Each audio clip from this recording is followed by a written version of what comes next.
Welcome to the SecureDynamics videocast. With me, I have a past guest, Kristina Podnar. Welcome. Hey, Ashwin. So I was about to say good to talk to you. We're talking as well as viewing each other, which is a different I know.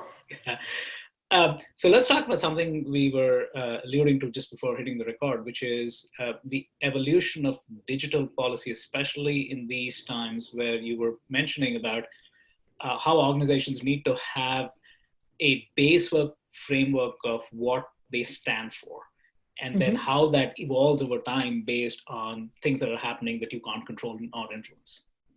Yeah, absolutely. So I've been thinking about this a lot and working with different organizations, but I think we're at a period of time where we're really kind of testing whether or not the digital policy framework makes sense or not.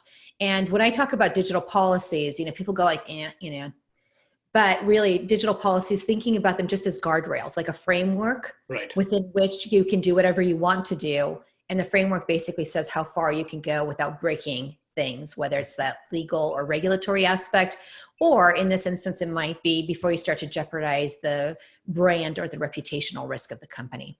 And so what's interesting is if we kind of think about this trajectory, right? Historical trajectory we've been on, back in the 2000s, like the early 2000s, it was all about like digital marketing and online advertising, but it was around products and services and promotions, right? Over time, what we've seen is an increase in customer demand for having additional values as part of the product and service offering. So it's no longer just to say, I have the best shoe, or I have the best, the best telephone service, the cell service. But now we're talking about like, what does a company really stand for? And we've been going in this direction for a while, right? People think about like, what is your carbon footprint? What are you doing in terms of the environment? And they care about things that are ethical and moral in value. Like, where do you stand on inequality, social injustice, human rights? Where do you stand with regards to having people work from home during COVID? Do you actually care about your employees?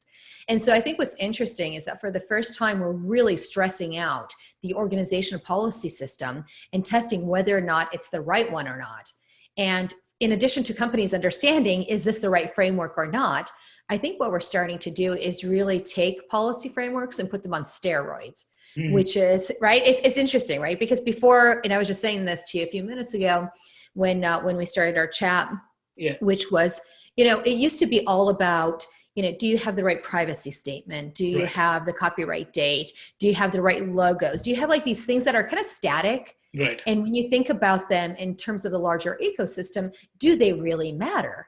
And they do, right? You care that Coca-Cola is always the same color of red and it's recognizable by 97% of the world's population. Right. That consumers are standing there and going like, yeah, I know you Coca-Cola, or I know you Nike. Now tell me, what do you stand for as a company? What values do you share? Are they aligned with my values?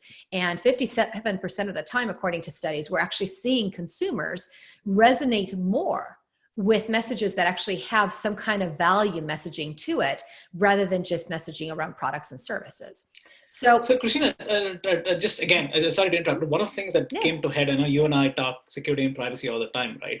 Which is, I have a desk in front of me, right? And you have this thing called tabletop exercises, which has been going on forever, which is, hey, what if you get a ransomware attack, or what if you have a denial of service attack?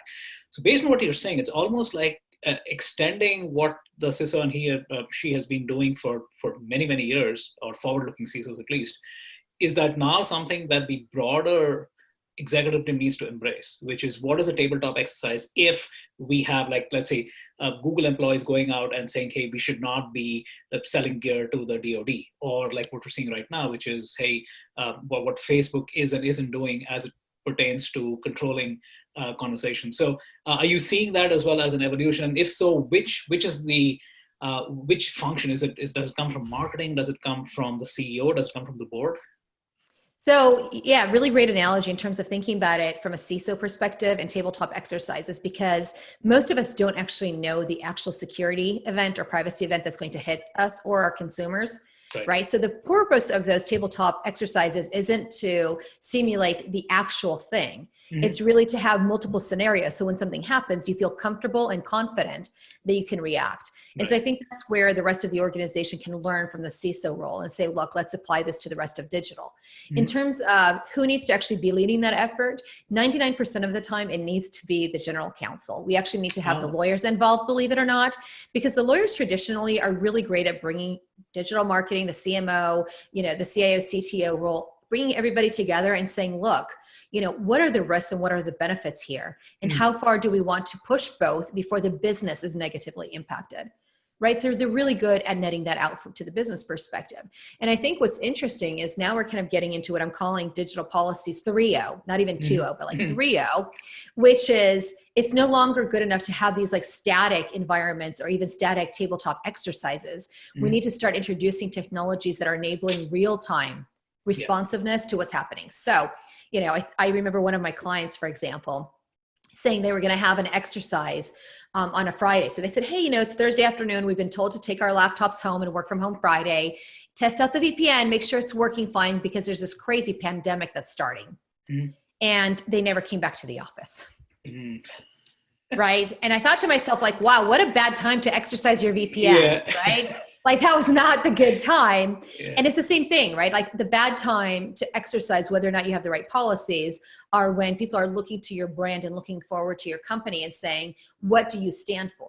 And that's why we've seen a lot of these companies coming out and saying Black Lives Matter, which, I think a lot of people appreciate the sentiment in a way, but it's more like show me how you're actually living and breathing this and how you're living and breathing this 6 months ago, right? Because I don't just want lip service. I want to understand you're doing something in the background that actually matters and that it's consistent. And what you're saying has to match your intent and the ethics and the values that you have within your organization. And so that, is interesting, right? Because it's almost like a three-dimensional model.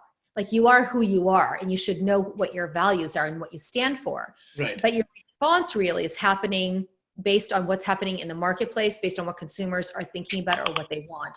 And so you need to be able to give them visibility into that depending on how they want to project that. So talk a little bit about you mentioned ethics, you mentioned culture, you mentioned doing the right thing. So with all these protests that have happened over the last week, I'm sure that's not the end of it, right? There is clearly digital data collection. Right, whether we like it or not. I mean, everybody has a phone, everybody's taking videos, posting it, Insta, TikTok, no matter what, right? So there's one aspect of it is, I know you're a big policy person over here, which is once people, even level-headed people or tech-headed people who worry about privacy and all that, once you're in a group, I think your emotions take over at that point, right? So your location tracking is turned on, you download an app because your buddy next door is saying, hey, by the way, let's post it over here. So the point I'm trying to make is, so there are two aspects to this. One is the individual's not even knowing, hey, my data is being collected. So much less going and saying, hey, I want to exercise my right to be forgotten. But the second aspect of it is, when it comes back to the ethics piece, is what if somebody comes to you or me as CMO, Chief Sales Officer, coming and saying, hey, by the way, we have this big lead gen that we got from X, and this can hyper-target your market for you. Would you buy it? Would you not buy it? So the question that comes down to is, number one is the ethics of creating an application and knowing that 99% of the time, the end consumer isn't going to be aware, much less they take a proactive stance about sharing data or not. And number two is, when the data itself is available through data brokers and being made available to companies for hyper-targeting, should you or shouldn't you? So again, have you seen, again, given your extensive practice with these companies, which is how have the forward-leaning companies dealt with this new normal, as like you're saying, it's constantly evolving as well? Yeah, there's a lot of things that are in the mix right now. And a lot of the conversations that I'm listening to is the issue of third-party cookies, right? And advertising, and where does that leave organizations? And, if you're having to rely on first-party cookies, what does that really mean? And there's this, I think, knee-jerk reaction for a lot of folks to say like, oh, let's just exploit an opportunity if it's there to do hyper-targeting. But I'm seeing responsible organizations, so not everybody, but responsible organizations saying, look, we're not going to do things that make our consumers or our prospects feel icky. And I call it the ickiness test. right? But it comes down to, can we be transparent and can we justify directly to your face why we're doing this and how we're doing it? And would that make you feel good, or would that leave you with an icky feeling? And I think that that's where a lot of folks are coming down on, which is great, right? Because they're drawing a line in the sand around who they are and what they stand for, regardless of what the consumer sentiment is. And that's really important, right? It's really important because nothing gets kind of hidden forever, as we know, right? At some point you have the right to your own data, or something happens and it's exposed, and you don't want to be caught in a situation where you've done something against the better judgment of what you thought was right. You want to land on the right side of history if possible.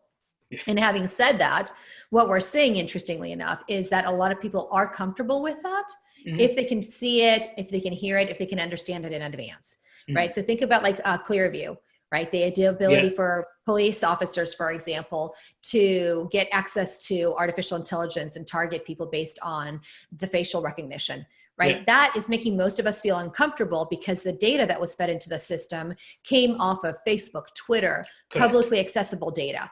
Right. And of course it's publicly accessible. And of course, theoretically, anybody could grab it, but somebody actually went out and grabbed it. Yeah.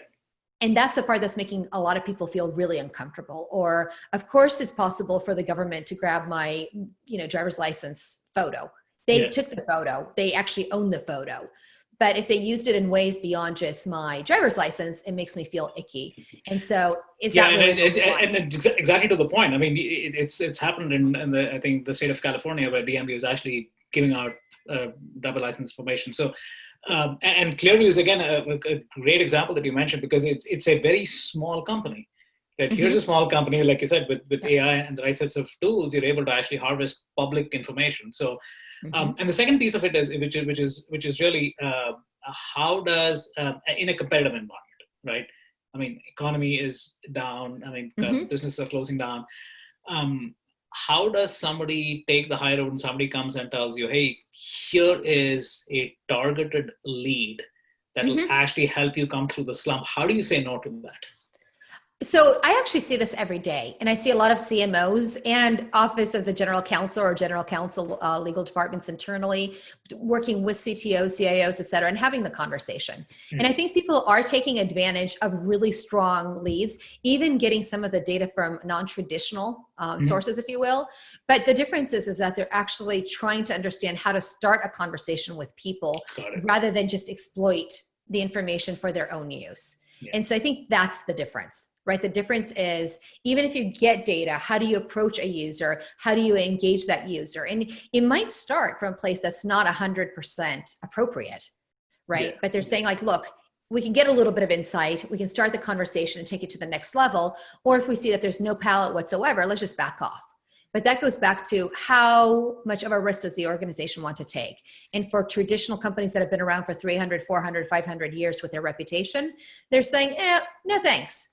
Johnson & Johnson doesn't want any part of that kind of information. That's not something they're into.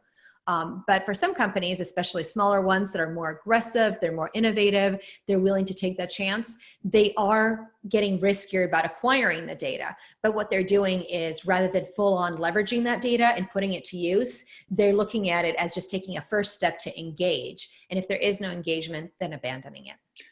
Great last statement. I think you're right. I mean, just using the data from whatever means it comes, but putting your own ethical footprint on top of it and saying, hey, I want to start a true conversation. And then, like you're saying, if the person doesn't respond, you don't do a reply. Hey, I haven't heard from you in 2 weeks. Are you still interested? Hey, you got my... Stalk them. And stalk them on every channel where you can, right? It's like, great conversation, Kristina. Always great to chat with you. So stay safe and thank you.